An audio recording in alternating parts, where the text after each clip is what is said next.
Cara, tu sabe que essa história de eleição com mais de um candidato sempre dá confusão, cara. É normal que dê confusão quando na eleição tem duas opções. O correto é ter só um candidato. Daí tu vai lá, vota nesse cara e é certo que ele ganhou. Foi isso que o emérito presidente Lula da Silva quis dizer quando ele falou que o que estava acontecendo, está acontecendo na Noruega. Quase que eu disse na Noruega. O que está acontecendo na Venezuela é normal. É normal. É sempre assim. Pode estudar a história da humanidade, a história da democracia.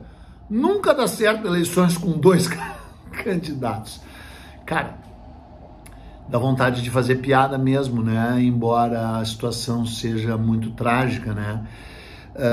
Na Venezuela, pro povo da Venezuela, né? E eu aqui, cara, feliz da vida, curtindo as Olimpíadas, televisor ligado, vários televisores ligados, 24 horas. E aí vem um monte de mala desses que dá palpite em mensagem no Instagram e aqui e onde quer que seja. Eduardo Bueno, não vai comentar o que está acontecendo na Venezuela.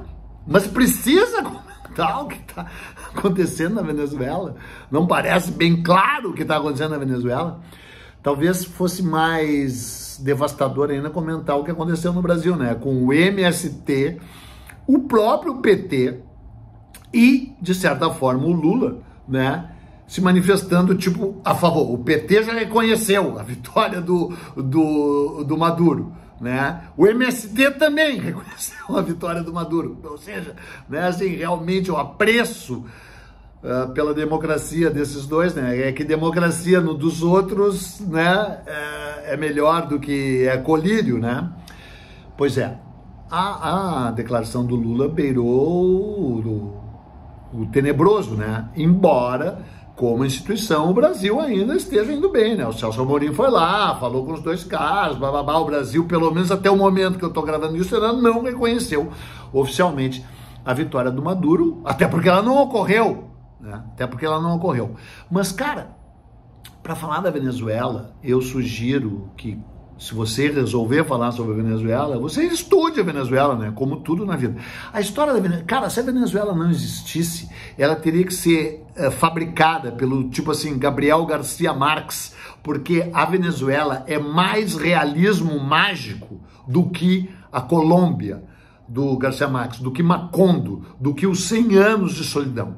A Venezuela é alucinante, alucinante. Não que a história pregressa, a pré-história da Venezuela já não fosse bem movimentada, né? Porque o confronto ali entre Aruac e Caribe, as duas tribos caribenhas, as duas grandes nações indígenas caribenhas, o Aruac sendo os índios meio jamaicanos, assim, os índios do bem, os índios da paz, e os Caribe, que aliás tinham uma vertente brasileira meio tupi, canibal. Caribe deu origem à palavra canibal. Iam lá e comiam os Aruac. E ali nas montanhas, né, as tepuís, montanhas que cantam, já estavam lá há 10 mil anos os Yanomami, né? Os Yanomami que moram ali no sopé da principal tepuí, que é o Monte Roraima, o Monte Sagrado. Aliás, é uma das montanhas, é um maciço montanhoso mais antigo da história da humanidade, né? Tem 3 bilhões de anos.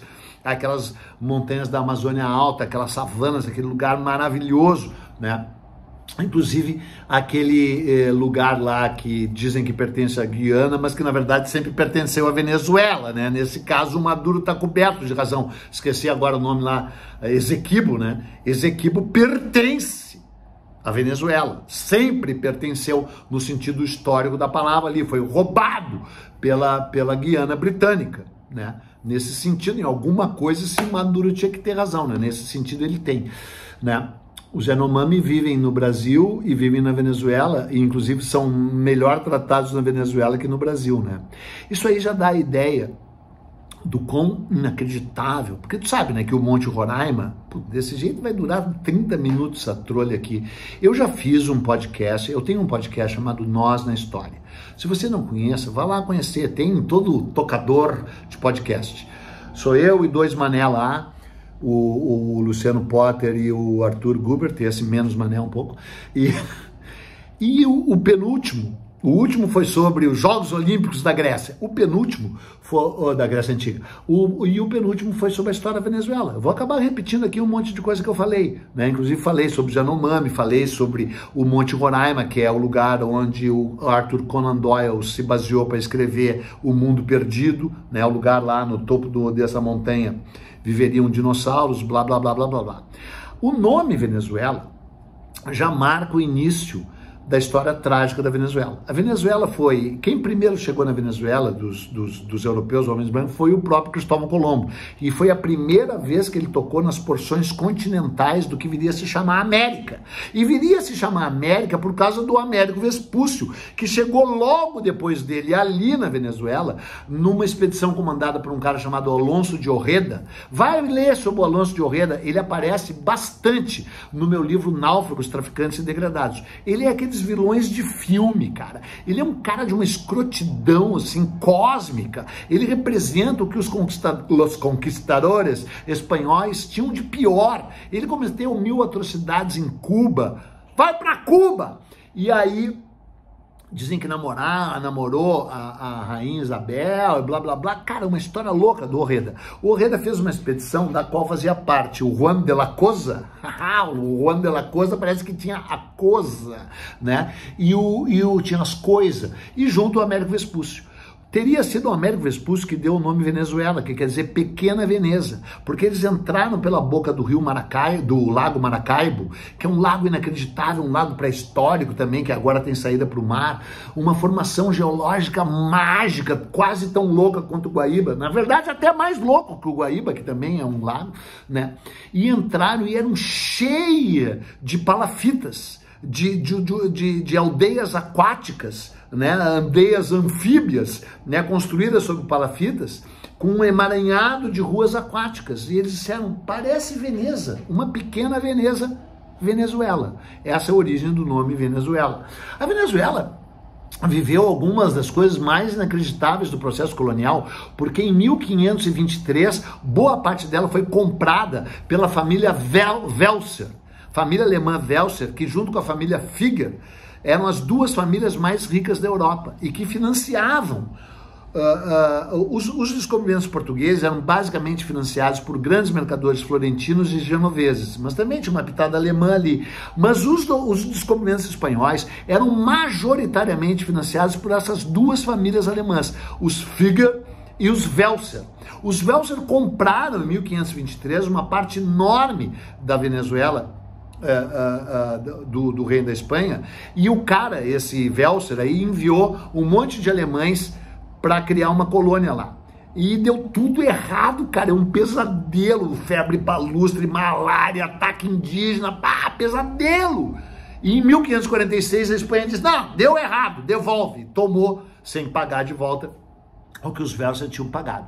Em 1616, cara, o Walter Raleigh, que é um dos personagens mais inacreditáveis da história dos descobrimentos, da conquista da América, esse meio do bem, entrou no Maracaibo para procurar o Eldorado, porque a lenda do Eldorado é ali do Lago Maracaibo. Ali ficaria a Manoa do Eldorado, onde o rei dourado tomava banho de ouro todo dia, para te ver a quantidade de ouro que tinha por ali, como de fato tinha.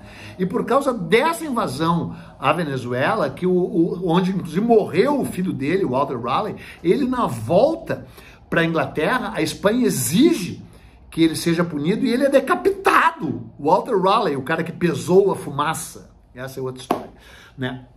Então, cara, a real é que vai tudo numa turbulência maluca. A Venezuela fazia parte do vice-reino do Peru, né? O processo de independência disso aí se inicia, de todos esses países, se iniciam depois da independência dos Estados Unidos, em 1776. E em 1777, já um grande levante na Venezuela, liderado por outra figura incrível, que tu, na tua ignorância constrangedora, nunca ouviu falar, que é o Francisco de Miranda. O Francisco de Miranda é o precursor do Simão Bolívar e do Bernardo O'Higgins. Ele é o pioneiro da luta contra o Império Espanhol e pela libertação da América Latina, e que se inicia na Venezuela. Ele era venezuelano, e aí ele enfrenta as forças lá, ele vai para os Estados Unidos, ele busca apoio nos Estados Unidos, ele volta dos Estados Unidos em 1807, ele lidera um levante, e aí ele se entrega, eu acho que em 1800 e... Isso foi em 1806, eu acho que ele se entregou em 1812, por aí, porque ia ter um banho de sangue, ele se entrega para a Espanha.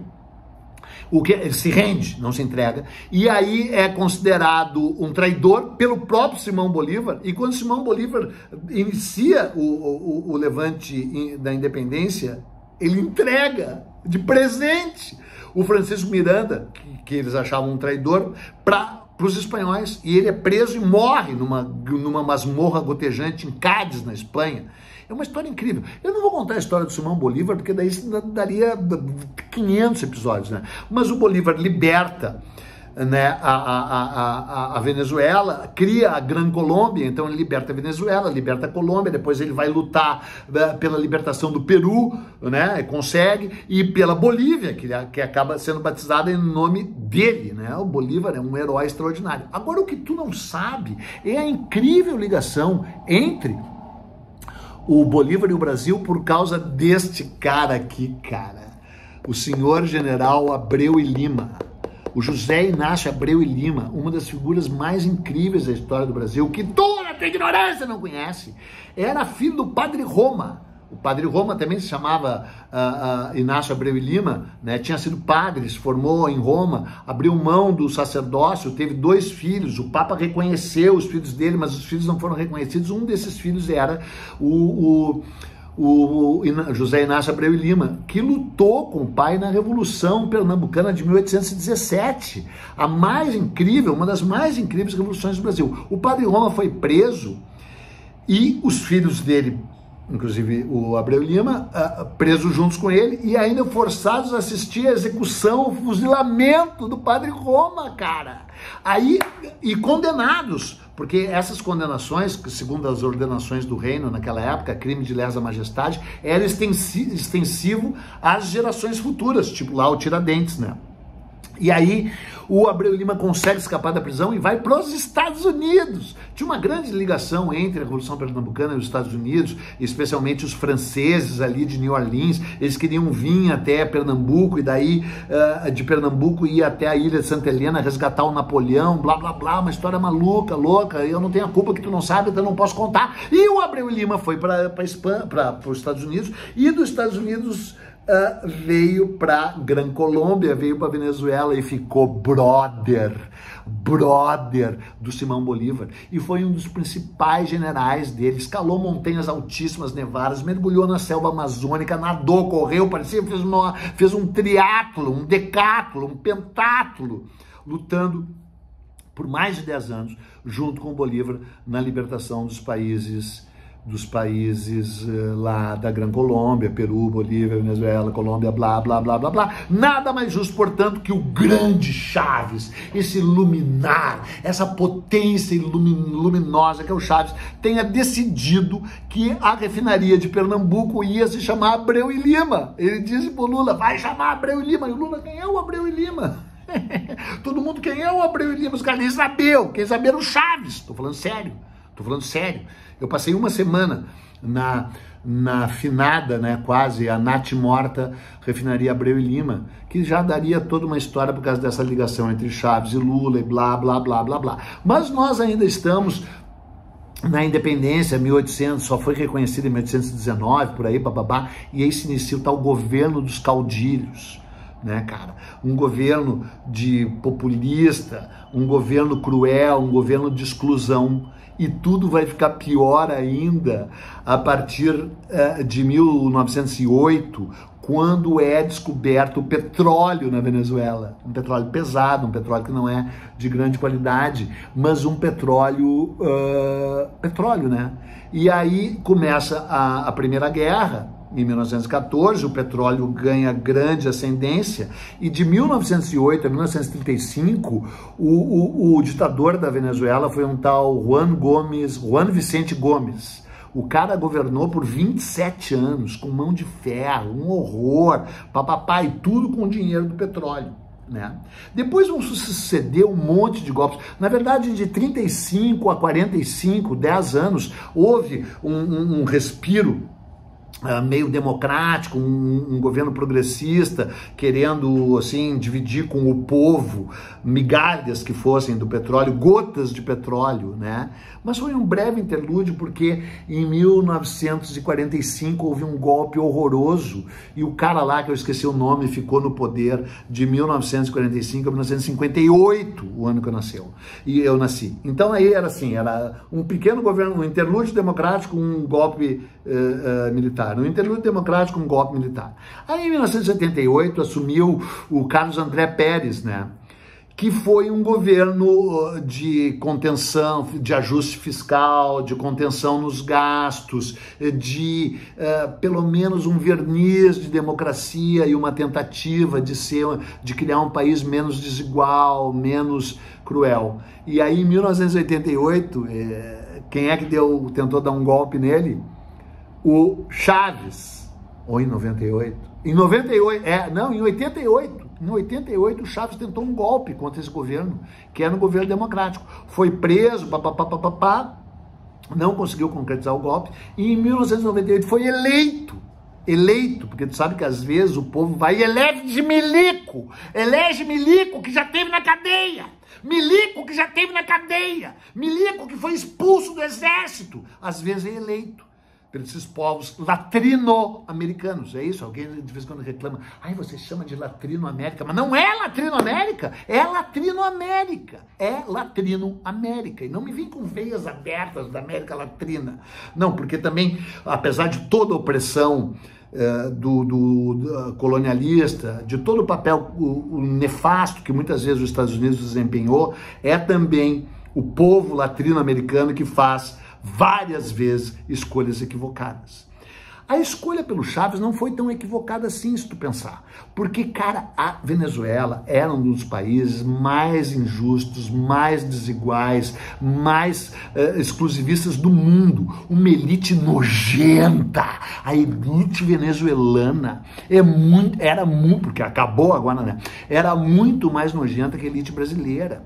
Lá nadando em dinheiro, nadando em petróleo, tudo com os olhos voltados para a Venezuela, para o Panamá, que era ali, Freeport, e o povo venezuelano numa merda gigante, desde 1492.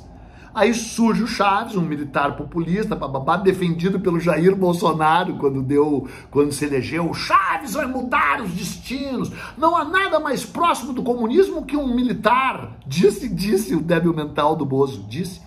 Né? Vai lá pesquisar, bota lá, declaração do deputado de 5ª categoria, Jair Bolsonaro, sobre Hugo Chávez, e tu vai ver. Aliás, tem um filme, né? Tem um filme sobre o Hugo Chávez do Oliver Stone, porque o Oliver Stone sabe ser um imbecil também, né? E aí só vê o lado legal do Chávez, porque o Chávez teve realmente um lado assim do tipo, chega! Só que tão logo tomou poder, mudou a Constituição, mudou a Suprema Corte e começou a pavimentar o caminho para uma coisa que só tem um nome: ditadura. Ditadura, uma ditadura caribenha, caricata, uma ditadura assim de o general, não tem quem escreva o general. Virou um sujeito patético, desprezível, um ditador de 5ª categoria, esse Hugo Chávez. Foi morto por um câncer posto pela CIA. Lembra? O câncer do Lula, o câncer da Dilma, o câncer do Chaves, tudo foi articulação da CIA. Lembra que teve essa conversa ridícula? Morreu e fez o seu sucessor Maduro, que sempre foi uma figura desprezível, né? Esse sempre foi uma figura desprezível, inclusive sem o charme, sem o encantamento que o Chaves conseguia eventualmente ter, ao ponto de conquistar gente que nem o Oliver Stone e outros trouxas, o Sean Penn, essa esquerdalha norte-americana, né? E aí tá aí o cara, né, fez uma eleição totalmente fraudulenta, e o mais louco é que o candidato de direita, que qualquer pessoa decente torceria pro cara, né, até porque o cara foi eleito, né, pelo povo, né, é óbvio que ele que foi o escolhido, o cara é um nojento também, aquela tal Colima também, só que qualquer coisa nesse momento seria melhor do que o Chávez, do que o Maduro, especialmente se fosse numa sucessão democrática, que ele não deixou acontecer. E que o Brasil, embora tenha assumido lá as embaixadas do Peru e da Argentina, que foram expulsas pelo Maduro, né? É o Brasil que está tentando fazer essa mediação, o Brasil mandou o Celso Amorim para lá, já falei, só que daí vem essa declaração nojenta, asquerosa, desse partido asqueroso que é o PT, né? E desse MST também, e é incrível, né? Porque o MST, cara, produz arroz orgânico, produz comida orgânica, tem tanta coisa incrível, né, por trás do MST, e daí vem uma declaração dessa: apoiamos a eleição democrática do Maduro. É demais, né? O Lula foi mal, né? Foi mal, como muitas vezes vai mal, foi reticente, tinha que ter sido muito mais firme, né? Mas parece que vão falar no telefone vermelho, sei lá, né? Esses comunistas sempre usam telefone vermelho. E o fato é que tanto o Chávez quanto o Maduro, especialmente o Chávez, né, poderiam ter sido uma tentativa de saída de um país que sempre foi muito cruel, muito injusto. É bom lembrar que muito do que acontece é culpa de uma direita repugnante, excludente, exclusivista, nojenta, que bem mereceu o que teve. Mesmo eu conhecendo algumas pessoas, eu digo e repito, né? O Chávez poderia ter sido uma saída, que evidentemente não se revelou uma saída, né? Só se for uma saída para o buraco. O Maduro, pior ainda. E caberia ao Brasil ter uma posição mais firme, né? Agora, Esequibo é da Venezuela. E outra coisa, foi bonito também aquela derrubada daquela estátua do Chávez, né? Aparece aquelas estátuas do Lenin, assim, caindo, né? Ou a estátua do Saddam Hussein, né? Eu sou contra derrubar a estátua, a não ser nesse caso.